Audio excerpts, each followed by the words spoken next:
yamut fayaqumu minal muslimin. Tidaklah seorang muslim yang meninggal lalu berdiri sholat dari 40 orang beriman yang tidak bersyirik kepada Allah, melainkan syafaatnya, doanya diterima oleh Allah. Allahumma firlahu warhamhu wa'afi wa'fu, dikabulkan doa-doanya. Maka orang yang meninggal tadi, yang disolati tadi, diampuni semua dosa-dosanya oleh Allah. Allahumma salli ala sayyidina Muhammadin tibbil qulubi wa dawaiha. Nah, itu ditegur namanya. Ditegur itu bukan berarti benci. Ibu negur anak yang berbuat salah. Apa negur orang tua itu benci sama anak? Ibu marah sama anak gak dikasih uang jajan. Apa berarti ibu gak sayang? Sayang. Gak dikasih uang jajan sebagai teguran buat anak, supaya anak itu menyadari kesalahannya. Jadi dikasih musibah itu gak berarti Allah benci, belum tentu. Karena bentuk sayangnya Allah dikasih teguran supaya balik lagi kepada Allah Subhanahu wa ta'ala. Yang ketiga namanya azab untuk orang fasik, orang zalim, orang kafir yang kejahatannya lebih dominan daripada kebaikannya. Orang semacam ini dapat musibah, itu namanya azab dari Allah SWT. Baiknya sedikit, hidupnya pun jahat terus, kejahatannya lebih banyak daripada kebaikannya. Baik, itu yang kita bahas kemarin. Sekarang yang hari ini kita bahas lanjutannya. Musibah yang menimpa kita itu ternyata bertingkat-tingkat, dari yang paling ringan sampai yang paling berat.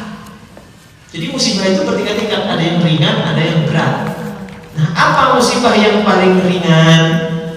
Disebutkan yang pertama, musibah yang paling ringan adalah diambil hartanya oleh Allah Subhanahu wa ta'ala. Jadi kalau harta kita diambil, hilang harta kita, itu musibah paling ringan. Diambil harta itu musibah paling ringan.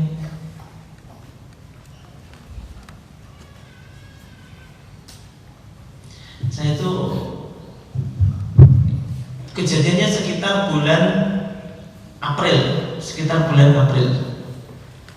kira-kira April. Itu di daerah Mesuji atau Putih Banyak di daerah Lampung. Itu orang nanam jagung, luas banget kebun jagungnya. Besok itu mau dipanen. Malamnya diserang tikus, satu pun tidak ada yang tersiram. Habis semuanya. Petaninya nangis, gimana gak nangis? Besok itu mau dipanen, malamnya disikat tikus, rombongan tikus begitu banyak, gak disisain satu. Setiap batang itu diambil jagungnya, setiap batangnya. Jadi habis gak disisain satu, biji pun satu, dua pun gak ada yang sisa. Diambil hartanya oleh Allah SWT. Percayalah, itu ujian paling ringan. Walaupun kerugiannya dia 100 juta, 80 juta. Kalau harta yang diambil, harta yang kerugiannya pada harta, itu musibah paling ringan. Kenapa? Harta hilang itu masih bisa dicari. Daftar umroh gak jadi berangkat, travelnya nipu, gak jadi berangkat, hilang. Sekeluarga lagi daftar 4 orang 100 juta. Kalau menimpa harta, itu ujian musibah yang paling kecil, paling ringan. Padahal masih sehat, cuman yang hilang hartanya, harta masih bisa dicari. Jadi kalau diambil pada bab hartanya, itu musibah paling ringan. Tapi Mas Adi, saya sudah beli tanah, sudah tak bayar 300 juta, kurang 50. Saya pikir 50 nanti saya lunasi kalau keluarganya sudah ngumpul mau tanda tangan pelepasan hak. Tapi nggak taunya ada ahli waris nggak mau tanda tangan. Ya udah, aku minta lagi uangnya. Nggak mau, uangnya ternyata udah dibagi-bagikan rata habis. Ya udah, aku minta sertifikatnya. Sertifikat saya minta juga percuma, nggak bisa dibalik nama. Karena ada keluarga yang tidak mau tanda tangan dan posisi tangannya yang paling depan lagi. Saya di belakang nggak dapat jalan. Wah, repot itu.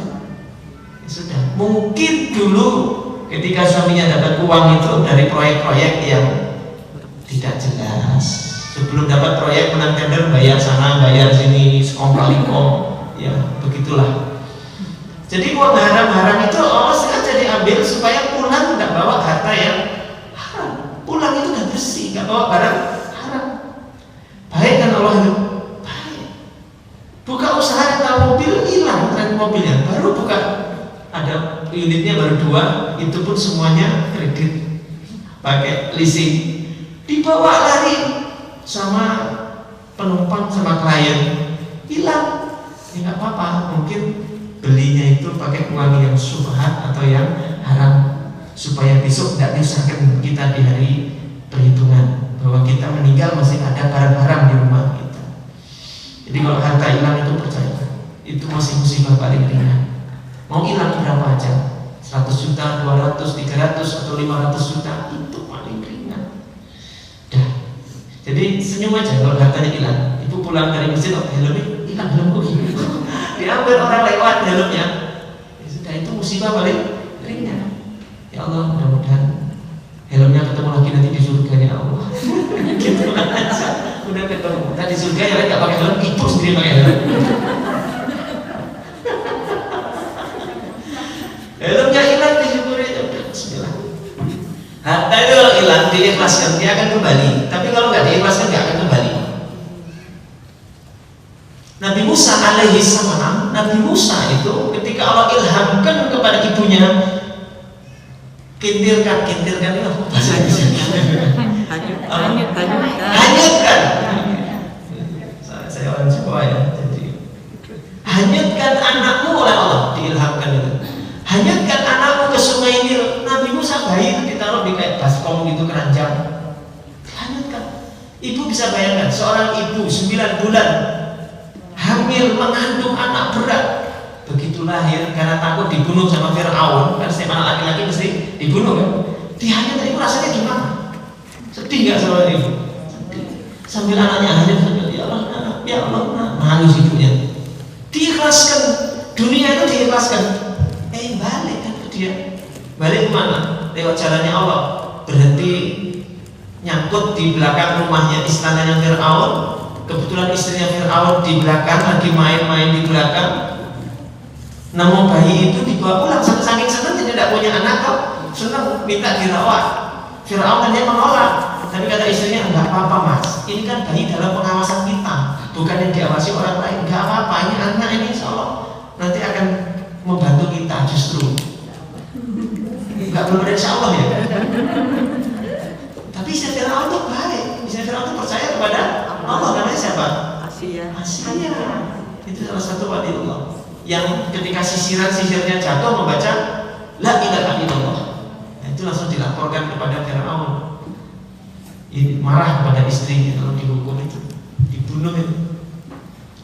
Baik, kita lanjutkan. Ya itu akhirnya dipelihara oleh Asia dan Fir'aun. Namanya bayi baru lahirnya pengen nyusu, ya kan? Cari orang yang menyusui nggak ada. Dayang-dayang di sana lagi pada nggak hamil, tidak keluar susunya, nggak pada yang baru melahirkan. Buat sayembara, orang yang daftar banyak karena jaminannya itu boleh tinggal di istana, makan minum sepuasnya, menikmati fasilitas istana, dikasih gaji. Semua daftar, banyak yang daftar, tapi nggak ada yang cocok asinya itu. Tapi begitu ibunya Nabi Musa datang ikut daftar, ya cocok, ibunya sendiri. Langsung diem, ya sudah bu, ibu yang paling cocok ini langsung diem, nggak nangis nggak mau berhenti. Ketika ketemu ibunya masuk tinggal di situ. Dikembalikan dalam keadaan yang lebih baik, syaratnya ikhlas. Jadi kalau ada orang kok, mohon maaf mungkin tidak jujur sama kita, niat ngemplang, kita pinjamin uang, niatnya dia itu emang nggak mau bayar, niatnya ngemplang, nggak mau bayar. Ditagih malah kita kayak pengemis. Itu pernah gitu ya? Nagih malah kayak pengemis gitu. Oh sebenarnya dia tuh mikir, tapi kita nagih. Tapi sudah ikhlas kan, doakan dia supaya mau membayar. Doakan dia supaya lapang rezekinya, lancar rezekinya, lalu bayar. Itu aja doanya. Nanti insya Allah dilapangkan rezeki dia, dan rezeki kita juga dilapangkan, karena doakan orang lain kan balik ke kita. Dan nanti insya Allah akan kembali dengan caranya Allah, entah lewat dia atau kita dapat lewat jalur yang lain. Gitu. Jadi kalau urusan harta dunia itu ikhlaskan, nanti dikembalikan dalam keadaan yang lebih baik. Baik. Yang kedua, diambil orang yang dicintainya. diambil orang yang dicintainya. Ini banyak yang tetangga kita meninggal, Bu Kani suaminya meninggal. Mudah-mudahan meninggalnya di Husnul Khotimah, syarat Husnul Khotimah, dikasih tempat yang baik oleh Allah SWT.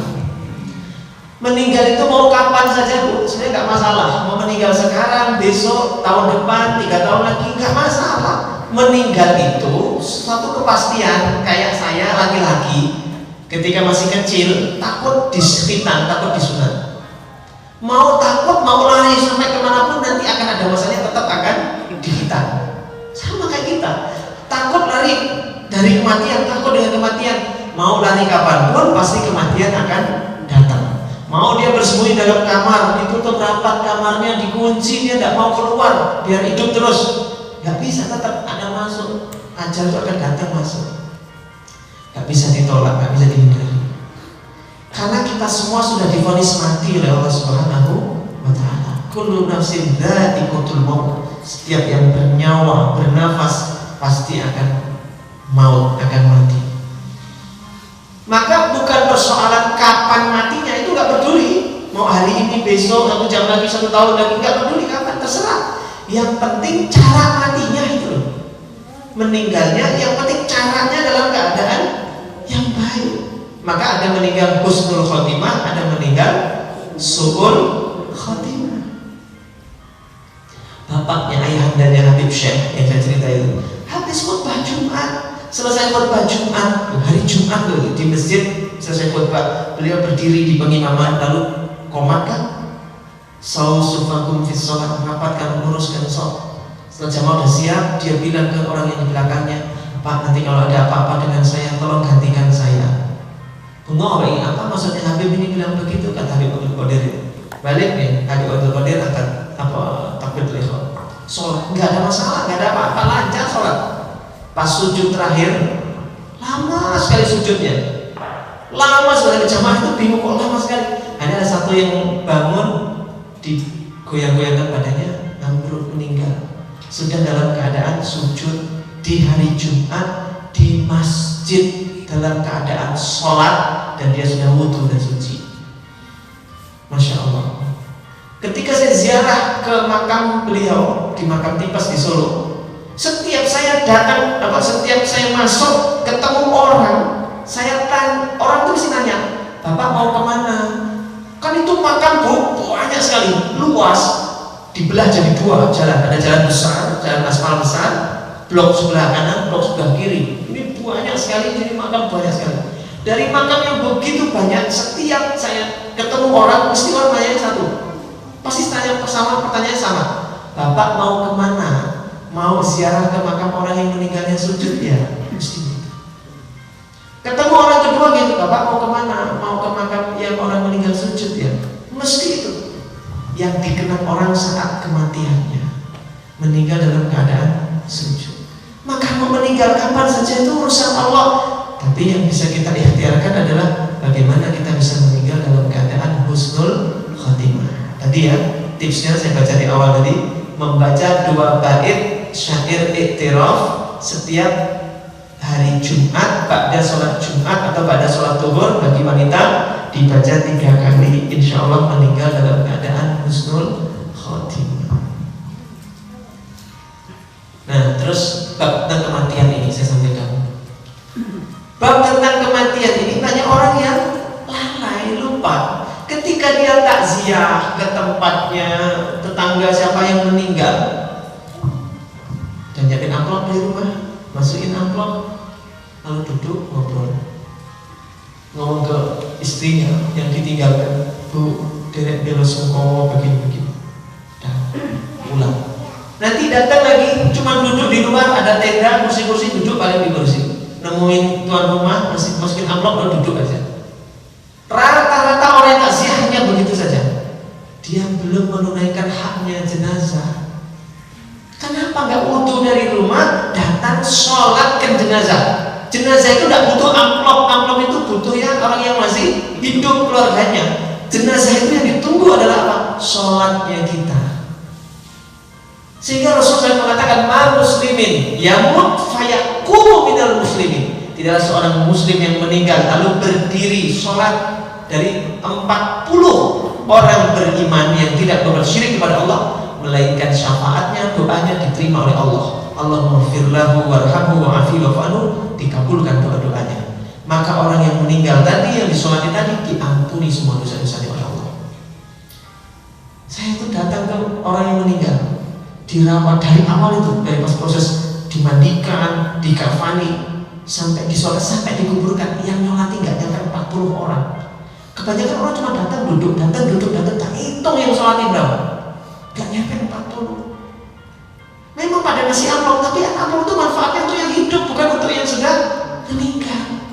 Tunaikan haknya. Karena Rasul bersabda, tidaklah kita menyolati jenazah orang yang meninggal dunia dapat pahala 1 qirot, sebesar 1 gunung Uhud.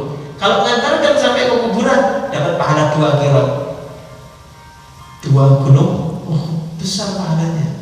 Maka ibu-ibu kita semua ketika akan takziah, pastikan sudah wudhu dari rumah, kita datang, kita sholati jenazah. Itu yang dibutuhkan dan diharapkan oleh jenazah, bukan amplop. Amplop itu untuk yang masih hidup, jenazah itu nunggu sholatnya. Nah, ini bab tentang kematian, ya. Diambil orang yang dicintainya, ini agak berat, ya. Makanya orang itu rela supaya enggak meninggal, berobat berapa, yang penting saudaranya enggak meninggal, pasangannya enggak meninggal, hartanya ditinggalkan. Ketiga, musibah yang ketiga, diambil kesehatannya oleh Allah Subhanahu wa taala. Diambil kesehatannya oleh Allah. Pada sakit kemarin, saya sama istri juga ikut merasakan sakit 10 hari. Cuaca dingin, menggigil, gak kuat. Kalau saya meriang, istri ketularan, meriang juga.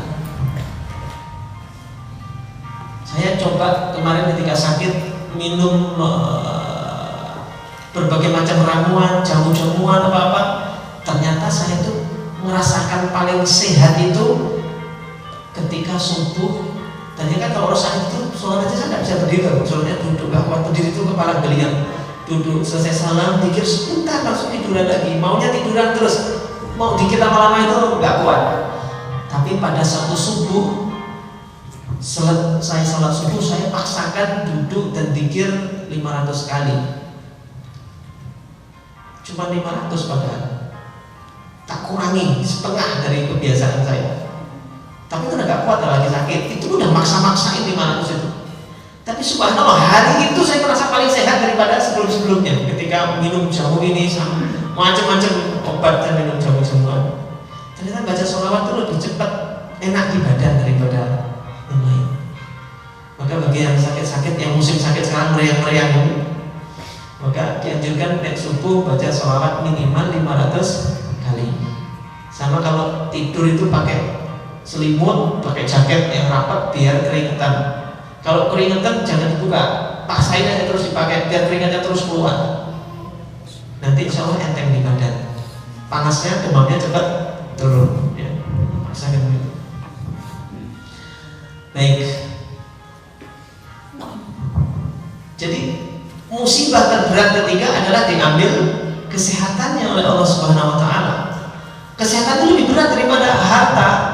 Kenapa? Orang itu supaya pengen sehat sampai dia jual mobilnya, jual motornya untuk biaya berobat supaya badannya kembali sehat. Berarti dalam hal ini harta menjadi tak bernilai, lebih bernilai sehat. Maka bersyukurlah kita yang sehat.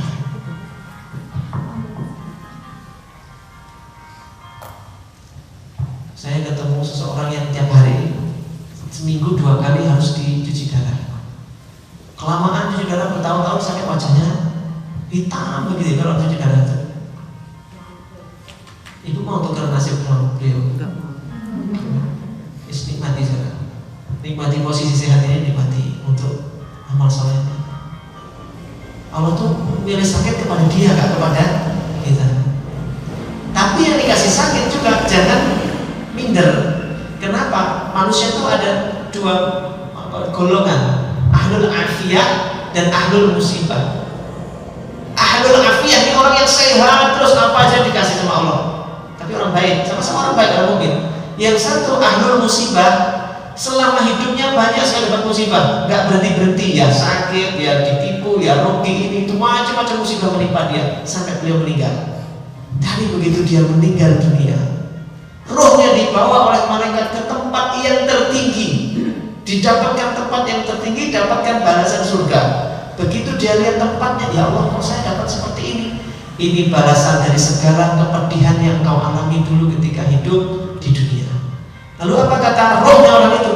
Ya Allah, kalau saya tahu begini, alangkah dulu saya kepingin musibah itu gak usah dicabut saja, terus sampai seterusnya di menimpa diri saya. Saking balasannya begitu besar. Jadi orang yang dikasih ujian berupa sakit, berarti selama dia sakit, selama dia sabar, sakit itu menggugurkan dosa-dosanya. Baik, betapa nikmatnya orang sehat.